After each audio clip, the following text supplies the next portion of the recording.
আজ বানাবো আমি চাউমিন রেসিপি। দেখো, তার জন্য আমি চাউমিনটা সিদ্ধ করে জলটা ঝরিয়ে নিয়েছি। আর এদিকে নিয়ে নিয়েছি আদা কুচি, লঙ্কা কুচি, পেঁয়াজ কুচি, টমেটো কুচি আর পনির দিয়ে আমি করব, পনির চাউমিন করব। আর এখানে আছে চিলি সস, সয়া সস, আর আছে চাউমিন মশলা, আর আছে গোলমরিচের গুঁড়ো, আর আছে টমেটো সস।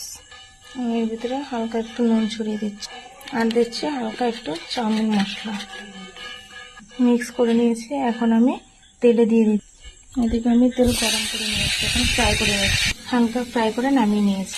এখন দিয়ে দিলাম আমি পেঁয়াজ কুচি, লঙ্কা কুচি, আদা কুচি। এখন আমি ভালো করে একটু হালকা লাল লাল করে ভেজে নিচ্ছি।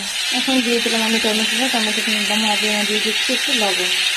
এখন আমি চাউমিনটা দিয়ে মিক্স করে নিচ্ছি একটু, হালকা একটু সয়া সস দিয়ে দিচ্ছি, হালকা একটু চিলি সস, মিক্স করে নিচ্ছি।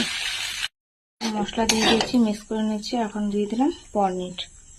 আমার রেডি হয়ে গেছে পনির চাউমিন।